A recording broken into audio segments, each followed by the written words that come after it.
News Vij TV. Sunday का चटपटा नाश्ता।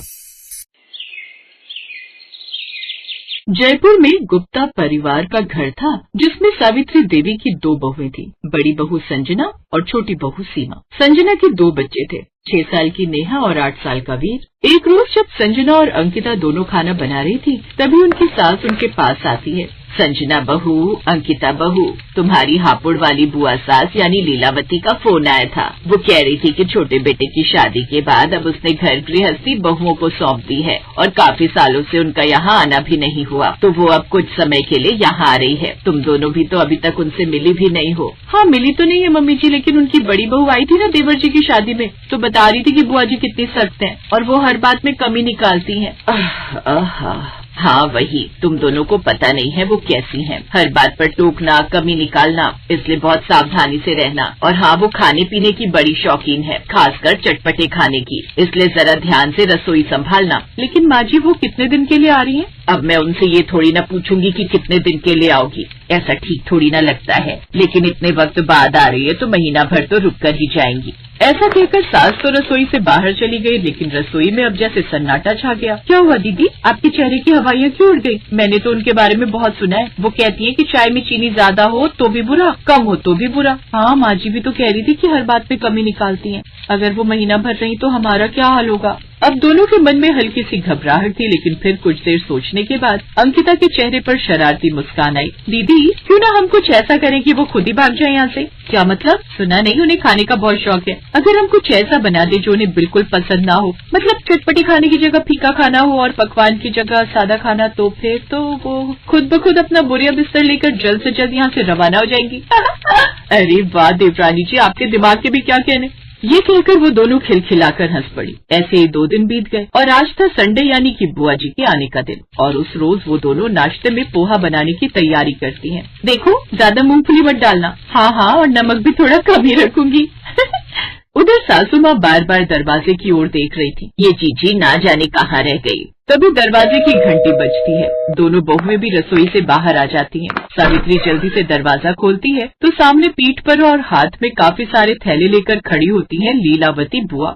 अरे आ गई जीजी, बड़ी देर लगा दी आने में। मेरी ट्रेन तो वक्त पर पहुंच गई थी भाभी, लेकिन ये तुम्हारा बेटा है वो नालायक अर्जुन, उसकी वजह से लेट हो गए। ना जाने कहाँ से गाड़ी घुमा कर लाया है। कह रहा था बुआ शहर में ट्रैफिक रहे हैं, इसीलिए शॉर्टकट से लेकर जा रहा हूँ। वो अभी तक नीचे गाड़ी पार्क कर रहा है। बुआ के हाथ में इतना सारा सामान देखकर संजना और अंकिता तो जैसे घबरा गई।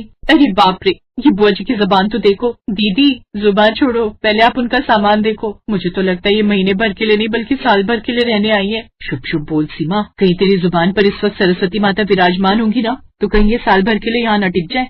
लीलावती अंदर आती है और एक तरफ सामड़ा सामान रख देती है। फिर सभी एक एक कर उनसे मिलते हैं। फिर दोनों बहुएं उनके पाँव छूती हैं। आज पहली बार तेरी दोनों बहुओं को देख रही हूँ सावित्री, दोनों ही बड़ी सुंदर है। मैं तो पहले ही कहती थी कि आपको यहाँ आए हुए कितना समय हो गया है। चलिए अब आप हाथ मुँह धो लीजिए, नाश्ता तैयार है। कुछ देर बाद जैसे ही वो नाश्ते की टेबल पर आती है तो दोनों बच्चे पोहा मुँह में डालते ही कहते हैं, मम्मी ये क्या है? पोहा? आज संडे था, आज का नाश्ता तो कुछ अच्छा बना देती। चुप कर, ऐसे खाने में कमी निकालते हैं, इसे अन्न का अपमान करना कहते हैं। चल अब चुपचाप नाश्ता कर। बुआ जी लीजिए, आप भी नाश्ता करिए ना। हाँ हाँ बहू, भूख तो लगी पड़ी है, लाई धर दे। लेकिन जैसे ही उन्होंने पोहा मुंह में डाला तो सबके मुंह बन गए। है ये क्या है मम्मी, फीका पोहा? हाँ बहू, घर में नमक मिर्च कम हो गया था क्या जो इतना फीका बना डाला? अरे 2 मिनट रुको बच्चों, दिल छोटा मत करो। मैं भी ये बात मानती हूँ कि संडे वाला दिन तो चटपटा नाश्ता ही करना चाहिए, और तुम्हारी ये इच्छा मैं अभी पूरी कर देती हूँ।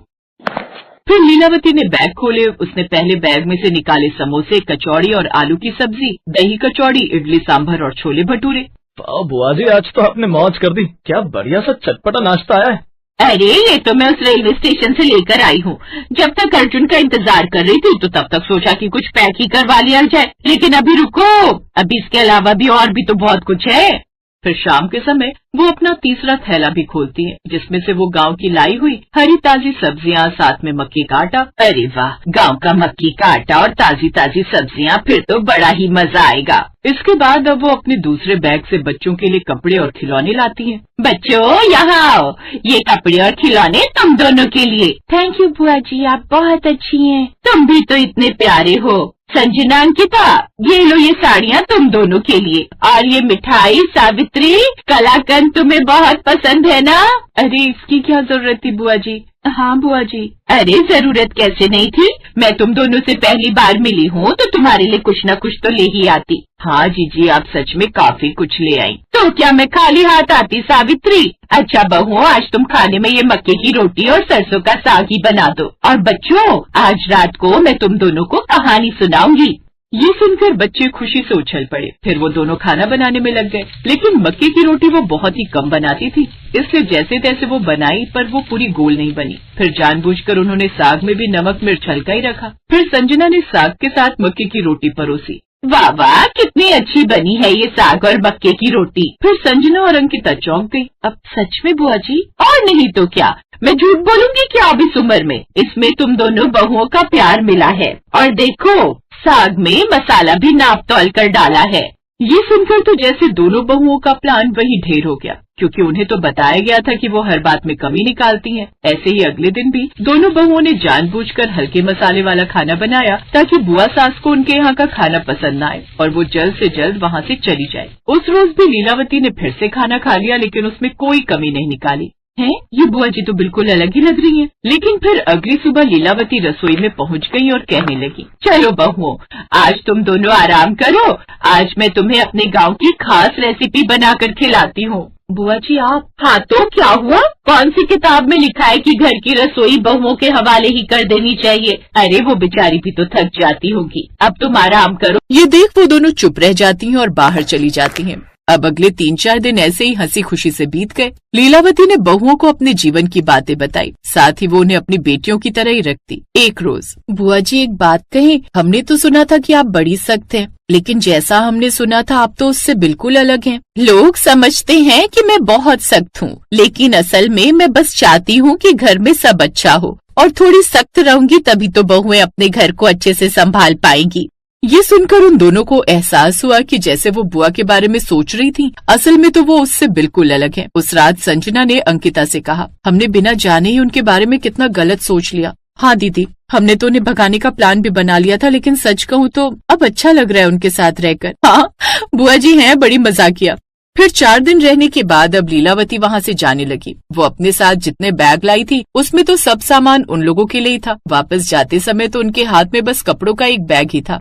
और बुआ के जाने पर संजना और अंकिता की आंखों से आंसू बहने लगे। बुआ जी अब फिर जल्दी से आइएगा और इस पर ज्यादा दिन नहीं, महीनों के लिए रहना। जाने अनजाने हमसे कोई गलती हो गई हो तो हमें माफ कर देना। ये सुनकर लीलावती मुस्कुराई। अरे पगली, अपने ही तो हो तुम सब, और अपनों से कैसा गिला शिकवा। तभी ऑटो आकर रुका और बुआ जी उसमें बैठकर चली गई। फिर ऑटो धीरे धीरे दूर चला गया और वो दोनों उन्हें देखती रही। अब उन्हें समझ आया कि किसी की बातों में आकर किसी को कभी भी जज नहीं करना चाहिए, बल्कि उससे मिलकर ही उसके असली व्यवहार को पहचाना जा सकता है। घर का आंगन आज खाली लग रहा था, लेकिन दिल प्यार से भरा था। उन्हें एहसास हो गया था कि असली मिठास खाने में नहीं, रिश्तों में होती है। दोस्तों, कैसी लगी आपको ये कार्टून स्टोरी? अगर अच्छी लगी तो हमारे YouTube चैनल को सब्सक्राइब करके बेल आइकॉन दबाना मत भूले